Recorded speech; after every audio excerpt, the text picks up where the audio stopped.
மக்களை மையப்படுத்திய ஆய்வு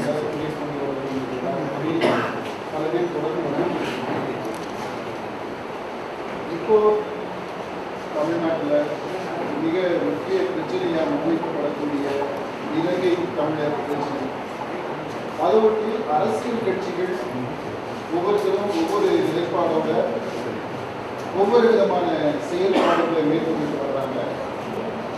இப்படிப்பட்ட ஒரு சூழ்நிலையில நடுநிலையில இருந்து மக்கள், தமிழ்நாட்டு மக்கள் எத்தகைய உணர்வுகளை வெளிப்படுத்துகிறார்கள், அவர்களுடைய என்ன போக்கு எந்த திசையை நோக்கி இருக்கிறது அல்லது எந்த திசைகளை நோக்கி இருக்கிறது அப்படிங்கிற ஒரு நடுநிலையில இருந்து ஆய்வு செய்து அதை வெளிக்கொண்டு வரணும் அப்படின்ற ஒரு தேவை இருக்கு.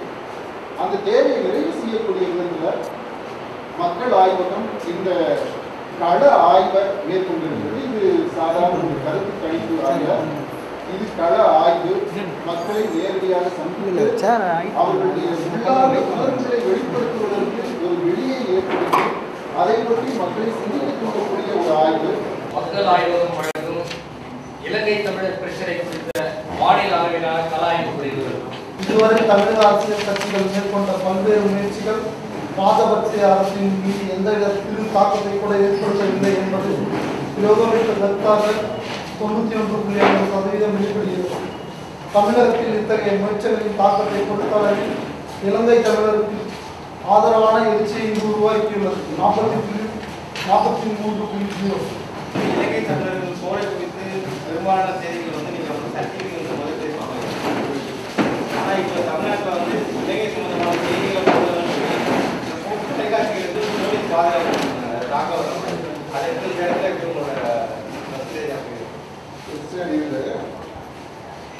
இந்த இடத்துல முதலிலேயே கள நிலவரம் 2வது பக்கத்தில் நீங்க பாருங்க. 6வது பாயிண்ட், அரசியல் ரீதியான நிலைப்பாடுகளுக்கு ஏற்பது ஊடகங்களில் செய்தி வெளிப்படுவதாகும். சரியான முழுமையான தகவல்களை தந்து கருத்து உறுதியை உருவாக்க வேண்டிய கடமை ஊடகங்களுக்கு இருப்பதாகவும் பரவலா மக்கள் சொல்லியிருக்காங்க சொல்லியிருக்கோம். அது குவாலிஃபிகேட் அப்சர்வேஷன். அடுத்தது ஊடகங்களில் இலங்கை தமிழர் பிரச்சனை அதை பற்றி வரும்போது முதல்ல சொல்லியிருக்கிறத பாருங்க. இலங்கையில் நடந்து வரும் போரை குறித்த செய்திகளில் ஒருதலை சார்பு இல்லாமல் உண்மையான கள நிலவரத்தை கூறும் வெகுஜனம் ஊடகம் எதுவும் இல்லை என்பதுதான் பெரும்பான்மை கருத்து. நீங்க அந்த பட்டியலை பாருங்க. உண்மையான கள நிலவரத்தை கூறக்கூடிய தொலைக்காட்சிகள்ல சன் டிவி 24.5, மக்கள் தொலைக்காட்சி 23, கலைஞர் தொலைக்காட்சி 19.5. ஆனா இது 3ஐ விட அதிகமா எதுவும் இல்லை. அக்கறை உள்ள கட்சின்னு ஒண்ணு சைட்ல, அதுல நீங்க எந்த மாதிரி நீங்க கருத்து கணிப்பு? ஏன்னா இதுல இலங்கை தமிழர் பாதுகாப்பு அமைப்பு ஒன்று நடத்தினாங்க. அதுல ராமதாஸ், வைகோ, திருமாவளவன் போன்றவங்க இருக்காங்க. ராமதாஸ் மத்திய அரசு அவ்வளவு விமர்சிக்க மாட்டார், மாநில அரசு தான் விமர்சிக்கிறார். வைகோ அதிமுக விமர்சிக்க மாட்டார், மத்திய மாநில அரசு விமர்சிக்கிறார். திருமாவளவன் மாநில அரசு விமர்சிக்க மாட்டார், மத்திய அரசு மட்டும் விமர்சிக்கிறார். இதுல நீங்க எப்படி அவங்க மக்கள் கருத்து கேட்க? இது நம்முடைய அணுகுமுறை நீங்க பார்த்தீங்க இல்லையா, அதை சொல்லியிருக்கிறோம். நம்முடைய அணுகுமுறை எப்படிப்பட்டதாக இருக்குதுன்னா, இது குவான்டிட்டேட்டிவ் அண்ட் குவாலிட்டேட்டிவ் அப்ரோச், எண்ணியல் மற்றும் பண்பியல் உள்ளடங்கிய ஆய்வு, சமூக உளவியல் அணுகுமுறை. இந்த அணுகுமுறை இதுல மக்கள் தங்களுடைய உணர்வுபூர்வமான, அதாவது சுதந்திரமா தங்களுடைய உள்ள கிடக்கிய மனசை திறந்து பேசணும் அப்படின்றதுக்காக கலந்துரையாடல் சூழல்ல ஓப்பன் எண்டட் கொஸ்டின்ஸ், பதிலறு வினாக்கள், அதை நம்ம பயன்படுத்திக்கிறோம். அதாவது முன்னாடியே நம்ம சாய்ஸஸ் எல்லாம் கொடுத்து கேட்கணும். இயல்பா அவங்க மனசுல படுறத நம்ம பேச சொல்லி அதை பதிவு செய்து அதை நம்ம ஆய்வுக்கு உட்படுத்திடுறோம். அப்படி சொல்லும் போது இப்போ இன்றைய சூழ்நிலையில் அந்த பேச்சு ஒழுங்குல வரக்கூடியது ஒவ்வொருத்தருக்கும் ஒரு விதமாக இருக்கும். அந்த ஆர்டர் கேட்கக்கூடிய அந்த ஒழுங்கே ஒவ்வொருத்தருக்கும் ஒரு விதமாக இருக்கும். இப்போ உங்கள்கிட்ட நான் முதல்ல கேள்வி என்ன தமிழ்நாட்டில் என்ன பிரச்சனை அப்படின்னு ஆரம்பிச்சுப்போம், அது மாதிரி போகலாம். இன்னொருத்தர் அவருடைய அப்ப இருக்கக்கூடிய சூழ்நிலை என்னவோ அதுக்கேற்றது மாதிரி தான் கேள்வி போகும்.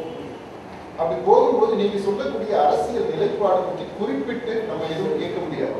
அவங்க மனசு திறந்து பேசுறாங்க. பேசுறதுடைய சாராம்சம் தான் இங்க நம்ம சொல்லியிருக்கோம். ஆய்வு வந்து வெறும் கிராமப்புறங்கள்ல மட்டுமே இருக்கு.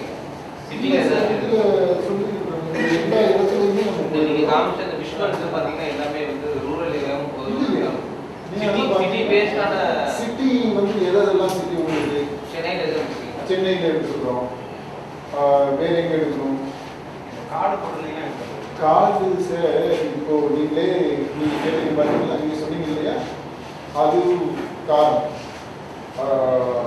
எங்களுக்கு வந்து ஆய்வாளர் என்ற முறையில் ஒரு தார்மீக பொறுப்பு இருக்கு. அவர்களுடைய உடலுக்கும் உயிருக்கும் உடைமைக்கும் உத்தரவாதம் தர வேண்டிய கடமை இருக்கு. அதனால நாங்கள் யாரையுமே ஐடென்டிஃபை பண்ணல.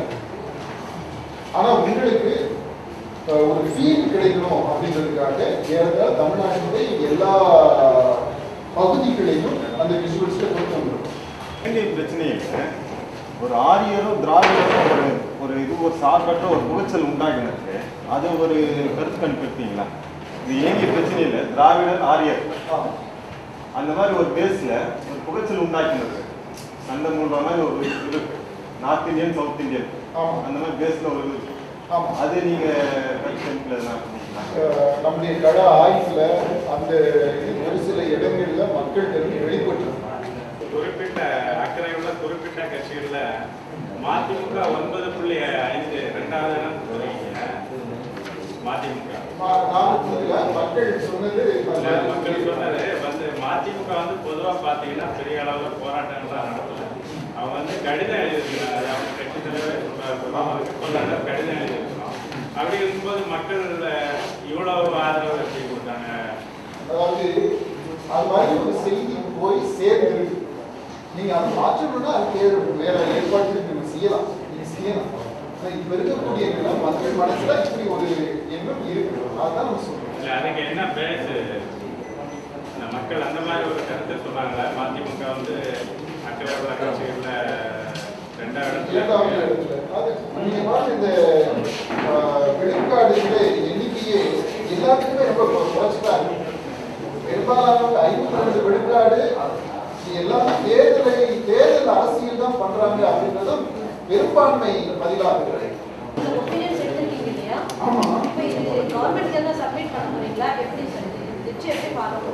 அரசுக்கு நேரத்துக்கு வரைக்கும் போகாம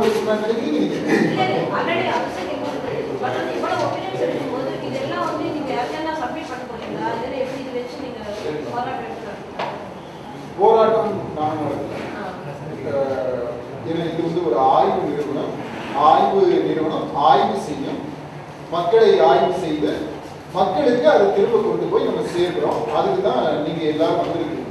இல்ல 2 அமைச்சர் பதவி ராஜினாமா செய்யணும் அப்படின்னு எதாவது ஒரு மக்கள் சொல்லியிருக்காங்களா?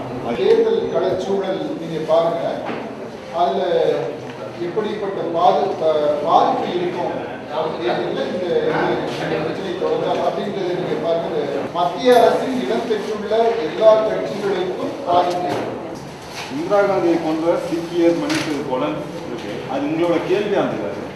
இது இல்ல, அதாவது நம்ம அந்த திரும்பவும் நம்ம விசுவாசியை நினைவுபடுத்தினோம். அதுல பேச்சுல வரும்போது சோனியா காந்தி குடும்பத்தினர் அவர்கிட்ட நீங்க என்ன மாதிரியான எதிர்பார்க்கிறீர்கள் அப்படின்னு மக்கள் சொல்லுங்க. இல்ல இலங்கை தமிழர் பிரச்சனை ஆட்சி இடங்கினால் மீண்டும் அரசியல் மாற்றம் கிடைக்கும் கருத்து. ஆமா, அவ்வளவு பெரிய மாற்றம் ஏற்பட்டுருமா இவ்வளவு காலகட்டத்தில்? பாருங்க, தமிழர் பிரச்சனையை முன்னிட்டு திமுக ஆட்சியை இழக்கிறார். அப்படிப்பட்ட ஒரு சூழ்நிலை வரும்னா நிச்சயமா அப்படிப்பட்ட அறுதி பெரும்பான்மையில வருவதற்கு வாய்ப்பு இருக்கு. மக்கள் சொல்லியிருக்காங்க. பெரும்பாலான கேள்விகள் மீது மக்களுடைய உணர்வுகளை பிரதிபலிக்கும் மாதிரியா இருக்கிற மாதிரி தான் பதில் சொல்றீங்க. உங்களுடைய சாரங்கிறது இந்த ஆய்வா மக்கள் கருத்து கேட்க மக்கள் கருத்து கேட்பு வந்து ஆய்வுடைய அம்சம் இல்லைன்னு